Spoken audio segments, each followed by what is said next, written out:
is in here at third with 13 points, tied with Simple, Julio, and Goncito. Unbelievable from the boys that speak Spanish. Either way, we do have the official scores ready. Hold on, I'm just going to move that down a second, YouTube. And we'll get these scores updated on your screen right about now. Ladies and gentlemen, great performance, like I said before, from Philippines. Not expecting that. Not expecting that at all. The game one has been updated on your screen, and you can see where everyone currently lies on the scoreboard. Four Kings and Leap Unbound, of course, like I said before, are going to be tied first place. Now, the tiebreaker is as follows. Whoever's won the most games wins it.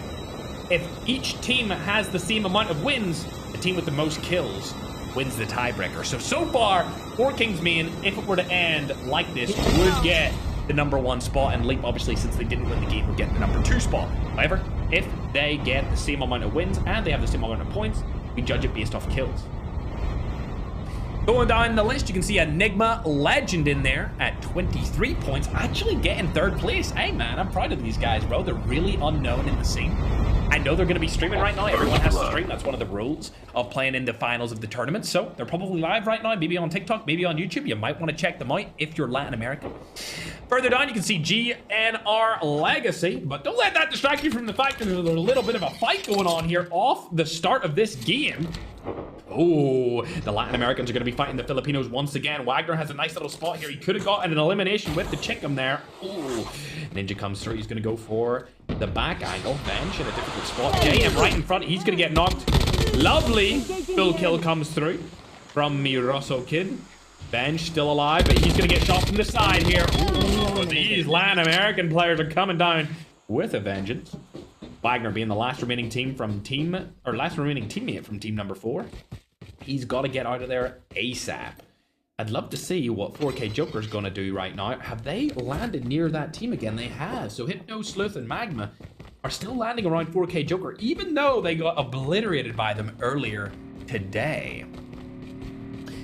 Going through the leaderboards again, I want to talk about it a little bit more. Team top 7 are in at 5th place, but GNR Legacy doing pretty well there with 13 points. Not too bad for them. Ivy are at 12 points, tied with top 7. They're at 6th place. Late Boys are at 7th place. 4K Joker are at 8th place. Wexor, wow, a Middle Eastern team in the top 10 already, 9th place. And then a mixture of teams, mixture of players on the team are in at 9 points as well. So we've got 4 different teams at 9 total points. We've got 2 teams at 12 points, and we got 2 teams at 25 points to start off game number 2. Yet again, 4 Kings main landing in the same area, even though it doesn't benefit them to land at the top of the zone to get the snowboard anymore, because it is banned, of course. They're still landing up there. Looks like they're going to go try and find some eliminations. Whereas on the other side of things, Unlow-Tech, Slayer, and Necro, wow, okay, they're over by Sakura. And that means that Ican and a Bullball's gotta be at dormitory? Yep, absolutely. They've landed up there. It looks like they've given the spot to Ican and a Bullball's like they did in the previous tournament.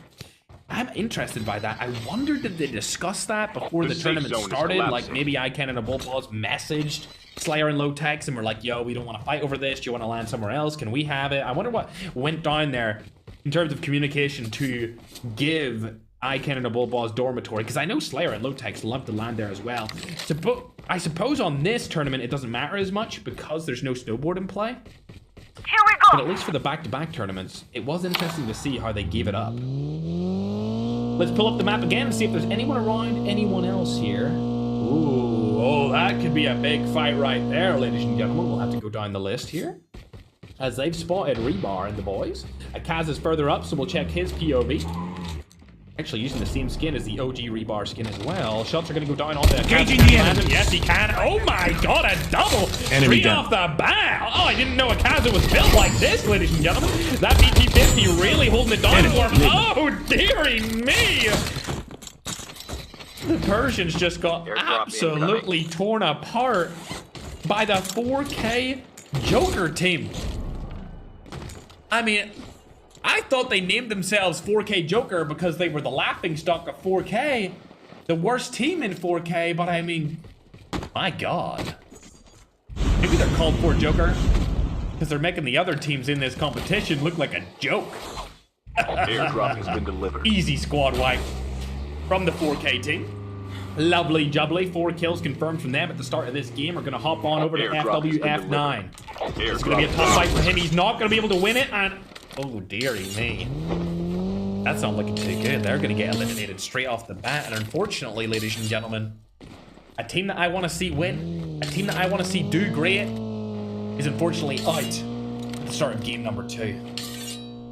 Going now on over to the only remaining top tier Persian roster. They've actually got Flex and Loading as their other 2 players. They've got 0 kills at the start of game number 2. But it looks like the substitute player brought in from Marab, being Winter, is performing very well here as well. We just seen him get a little bit of a knockback underneath Bus Station. You never see fights in this side of the map. This SMRS could come in handy. Speaking of Kamikaze, he needs to go on the Kamikaze strat with the SMRS. Able to land a shot right there. Winter comes in through the side and able to take him down instantly. Not good. Decide if he wants to make a play here. Not able to do so, Winter. Playing a little bit more aggressive. A third party could come in here from the side. It looks like that's going to be another Middle Eastern team, being Wexert's roster, one of the best snipers from that region. Opting to go around the right-hand side here, possibly push in from the back. If they don't go for the shop instead, it looks like they are going to go for the shop. They don't realize that VPR is right beside them. So this could be a free shop piece. Airdrop That's exactly what they're going to do. They have no idea that those players are weak in front of them. Marab, Flexing, and Winter camping tags. Is this what we have came to, ladies and gentlemen? I mean, I can't disagree with the strategy, because not having a snowboard means camping tags is actually a really interesting strat. And it will be used, I can only assume, for the entirety of today. As for now, however, we're going to have to hop on with NSG, one of our fan favorite teams from the qualifiers, able to take down a player from VPR. I'm not sure if VPR even have a teammate left alive. They do. 2 players still up. That's going to be Cusp, Libya, Kamikaze, and Vass. Airdrop has been delivered. Team number 13. Still over by Bus Station. Cusp, this is a bad spot. He knows all 4 of the players are here. Airdrop has been delivered. Able to use the hacker to mean that they can't use their class abilities, but I'm going to say it here now. I don't see these guys being able to do anything about M7's team right below them. This is Marab's roster of M7. Not to be confused with the M7 that's currently on the leaderboard in 10th place, but they're their own M7 team. They're known as Marab X Holy or Holy X Marab, and I really don't see them being able to get that final tie. Either way, let's hop on to team number 9 as it looks like. Here we go. Elite Boys could get into a little bit of a fight here against ENL. One of the top teams after game number 1. They're actually finishing 3rd so far. Oh dear, a little bit of Filipino on Filipino action. Oh my god, SMRS is going to plenty here on game number 2. Oh, Spotter's getting used as well. And oh, there's nothing he can do in that situation. Stiller, on the other hand, about to get targeted as well. Oh no, no snowboard to get out. All he can do is use his wings, but as soon as he lands, the SMRSs are going to come down in just a moment. Smokes are trying to get used as well. This is not looking good for my main man Stiller. On the side of team number 9, also known as Leap Unbound. The knock comes through. It's actually going to be Time Zone taking him down. I want to hop on board with his POV here. What an HDR shot across the map. Looking like they're going to be able to confirm that kill. 2 eliminations on the board for 4K Overload. This would have been Holy Father's old team when he used to play for it. Just, I believe, a couple of months ago before he started playing with the Middle Easterners. Time Zone looking for some info onto that other team. Not able to get any of it. Nobody left remaining around that situation. And we're going to hop on board with a different roster now as we see that there's a couple of teams fighting on the other side of the zone. It's going to be GNR. Engaging the enemies. Kill. Straight away. West looks like he might be the last remaining player on this team. It's going to be God Ninja's team out. That's Marana. Gone but not forgotten. They always seem to make it through the qualifiers nowadays, but in the finals, they lack any kind of substance when it comes to getting a good amount of points. On the other side of the zone, though, we can see Narosa has found an elimination, and he's going to be hunting down NSG, another team that's made it through the qualifiers here. Tom Hips looks like he can break dance inside of the game with that movement, not only in real life. 4 eliminations from 4 Kings main this early on is pretty good. We have now just entered the mid game. I'm now confirming that the mid game is going to be 10 minutes and The after. safe zone is collapsing. I used to like to say that it was about the 9-minute mark, but let's be honest, 10 minutes and after is good for the mid game. 4 eliminations. We'll pull up the zone and see what kind of rotations they're able to do here. They're just on the edge of it. It looks like Bus Station is actually in the center of the zone. So, I mean, teams like Marab's roster here are going to have a really good time in this end game, especially if it goes center zone for the next zone. Going now on over to the actual M7 team with the M7 name on the leaderboard. You can see 0 kills so far inside of game number 2. It's making me watch them in first person. Not too sure why.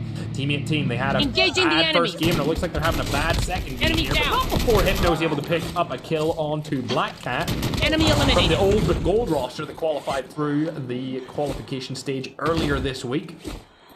I think I just seen another good team right beside him. His left. Oh dear. Yep. Oh my Airdrop has been god. delivered. Okay, joke. I know I said it before, but they are making a joke of the other teams this time around. Yeah, eliminations. Dare I say, this roster would probably be like a top 5 team in the world if they could just mech it into the end game. If they could just mech it into the end game, they would be a top 5 team. But for whatever reason, their communication skill is not up there. I mean, their gun skill is so great. I feel like it's because players like Ranzu just have a hard time taking things seriously for longer than 10 minutes. I mean, if you tune into his stream, you see every time he has the goofy filter on his face cam. And of course that's funny. And of course he's a great player. And of course this is a great team. But they always fall short even though they are already on 9 kills going into the mid game. Like, this should be a top caliber team. Who knows? Maybe this is a tournament that they just outperform everyone's expectations.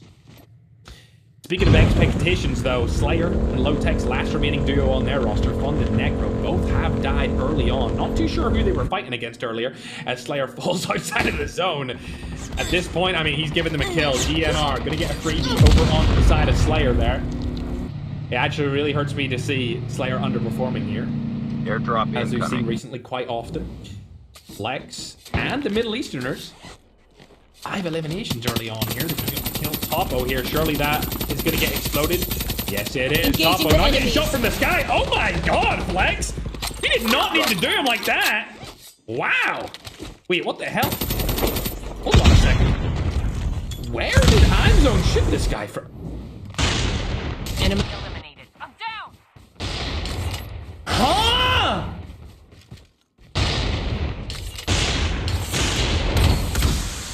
He just sniped him from across the map! Wait, hold on a second. Dog tags have been scanned Ken just successfully. sniped Heimzone from across the map Return as to the battle when well! the next revive flight arrives. Fire sale What? start in 1 minute. What? Clippers! I need to see how that just happened. Oh my god, he's still going. Oh, Ken, it's over for you, buddy. It's over for... Oh my god. 2 snipes across the map. 1 off the dome. Then Iken turns around, insta headshot onto Heimzone. I can't even see them. I can't even see these players. How are they witnessing the players to shoot at them right now? Oh dear. It looks like MJ is getting bombarded with sniper shots and SMRs. What? Somebody check Cam's device. What? Oh my god, they're just... What? What? Ah! What is this? Somebody check his iPad.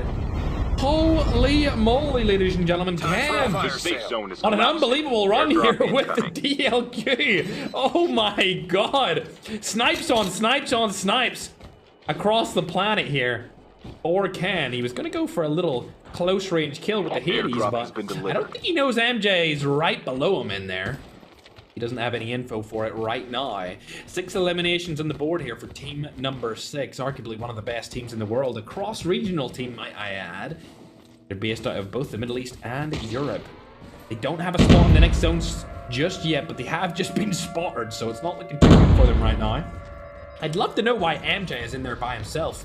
Ah, I see. He must have came back through a revive flight, has no loot, and 0 kills. This isn't looking too good for the boys from the Philippines, ladies and gentlemen. MJ dropping double-digit kills in game number 1. Now looking like he's going to need to carry his team in game number 2. A bad spot for them to be in.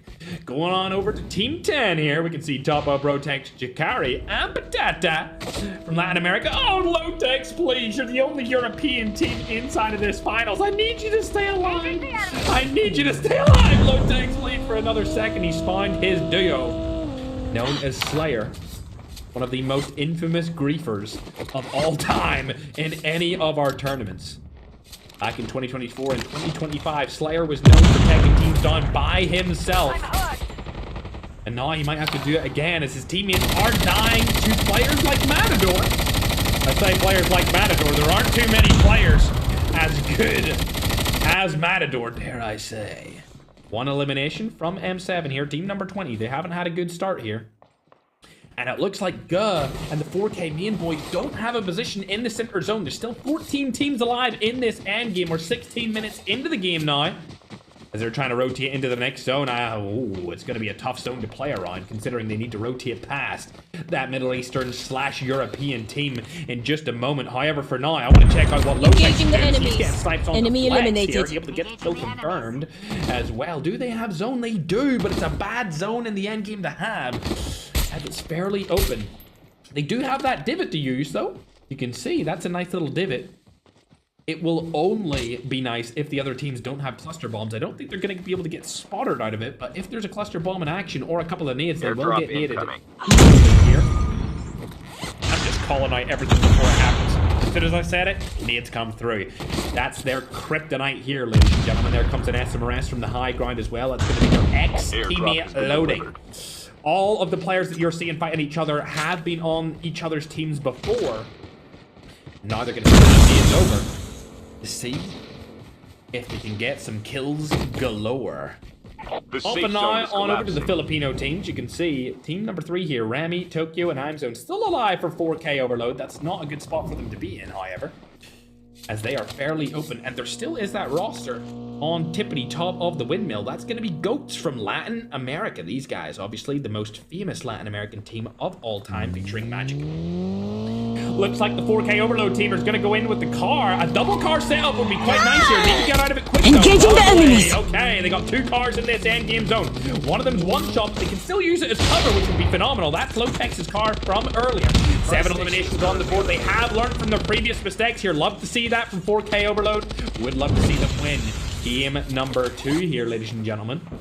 10 teams left remaining in the end game. We're now on to the 18th minute, and it looks like 4 Kings main are coming through the back. Not going to help Guh's situation, though, as he dies instantly. Do any of these players have a medic plate carrier? Yes, they do. Jeff has it. Neroz is going to rotate into the zone first. He's not got it. Oh, this could be a nice little clutch here.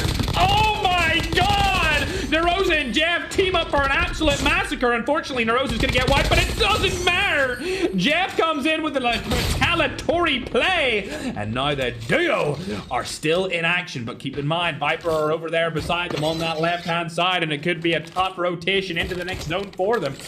I don't think they currently have it. Ooh, next zone, ladies and gentlemen. Look at me dead in my eyes. They have a good rotation here. It's an open zone. It's right beside them. Do they have a smoke bomber? They don't. They do have a defender to be used here. On the side of Jeff, he is getting naded across the map here, hoping that Viper can lose their nades. If you're from the Philippines currently. Lotex, last remaining player. I love that angle, Lotex. Yeah, give that to me some more. As he is actually surrounded by 3-4 different teams here. Oh my God, a smoke comes down, but I don't know if that's going to be enough for little old Lotex here. I mean, come on. There's so many players on around, and players from Latin America over on this side. We got Philippines on that side. We also have another Latin American team on the other side, and it looks like this end game is going to favor the Latin American pro teams. We'll stay on board here with Magic. Oh my God. These guys are looking real good here, ladies and gentlemen. They're looking real good indeed. 16 eliminations. Bang! able to land the Annihilator shot. The Goats are coming in with all the fury. And oh my, they're making it look easy in game number 2. Another kill's gonna get confirmed onto Patata. See you later, Alligator. Low-Tex clutches the second place position, but 21 kills in a win for the Goats? I think their name stacks up here nicely, ladies and gentlemen. A 21 kill win on the end game. Low-Tex, I mean, he's just sitting outside of the zone. Nothing really to do here. I'll see you later, Alligator. That's going to guarantee them about 36 points. And finally, Low-Tex is going to be eliminated due to the zone. A good clutch from him staying alive right there, may I add, ladies and gentlemen. I can't believe he stayed alive as long as he did. There was 3 different Latin American teams all up on them. And he played the smoke, stayed inside of it. Nobody's seen him with the smoke bomber, of course. Stayed alive, clutch second place. They're not going to get many points for that game. And in fact, I think the Goats are going to rise up the ranks here quite nicely. 36 points, game number 2 performance. Dare I say, they may have catched up towards the 4 Kings roster. Going down, you'll be able to see the leaderboard right here. You can see Slayer's team, obviously, finishing second place with 2 kills. That's going to give them 12 points. So a good save from Low-Tex, but not a lot of kills there, unfortunately. Further down, you can see Viper in there. They got quite a few kills there as well. 4 Kings mean still 6th place. And with the kills that they got, not looking too damn bad. Did they get 12 eliminations? Hell yeah, they did. 6th place. I think that's going to give them about 16 points. If you look over onto the scoreboard that's on your screen after game number 1, they should be on about 41 or so points as we get the scores tallied up for you. Further down the list, you can see 4K Overload. They learned from their mistakes last game, but unfortunately, Viper pulled up on them and just eradicated them out of the competition. But at least they learned from the mistakes. Don't go in with one car, everyone in the same vehicle, because you're going to get exploded, like we've seen from game number 1 here. You can see Loading's team along with Flex, Ican, and their 4th remaining teammate, which I just can't even pronounce that name. I'm not even going to try on it, ladies and gentlemen. Further down, GNR again. Getting a bunch of kills here. 10th place position, 13 kills. That's not bad at all. 14 points for GNR. They're going to go up to, what, like 27 total eliminations? Absolutely scrum-diddly-umptious here, ladies and gentlemen. Any of the other teams here that you guys will want to see will appear on your screen just now as we go down. ENL, we've seen this from them before. They've won games in the final in the past, and they unfortunately cannot stay consistent, so they're finishing in 15th place after that game. And like I said, I mean, chat, we had a heart-to-heart. 4K Joker has been known for being the joke of a team from 4K, but it's not because they're bad at the game. It's because for whatever reason, they have a block from getting into that late game. They always seem to get a bunch of kills, and they did it again here. But unfortunately, they finished 13th place. 13th place with 12 eliminations? I mean, come on! I feel like they have so much more to give us if they could just stay alive in the late game. Their early game performances are always so good, and they take those fights and they destroy. But they just can't make it into the end. Ooh, 7 eliminations from the team that finished 21st there. That's going to be Marana. They unfortunately died early on, and we've seen how they died over there by Heat on the map, the top right-hand corner of the map, unfortunately. Dying very early on. Along with Rebar's team, one of my favorite Middle Eastern teams, dying early on. And then, of course, Chapo and Father Ali, man. Heart goes out to the Africans, chat. You know, we love Africa here, but my favorite African team in this finals just did not do good in game number 2. But who knows? They could do good in game number 3 as we're getting ready to get into it. Ladies and gentlemen, I'm seeing a lot of Persia in the YouTube short form chat. Hold on a second. I actually had a message come in from one of my subscribers from Persia. I'm gonna see if I can actually bring this up real quick. Hold on a second. Her name is Mobina, and she sent me a voice note, but I can't seem to find it. I want to see if I can find this voice note, because she told me how to say I love you in Persian, but maybe I'll wait until another game. Once I find it, I'll be sure to say it to you. Oh, find it. You should say دوستون دارم. Let me hear it one more time. You should say دوستون دارم. Dusitun Daram. Dusitun Daram, Persia. You're goddamn right. Dusetun Daram. I'm locked in. I'm locked in just like Ken and a Bull Balls are locked in, chat. All right, a great game too. We're going to get ready to start game number 3 as soon as the admin team is ready.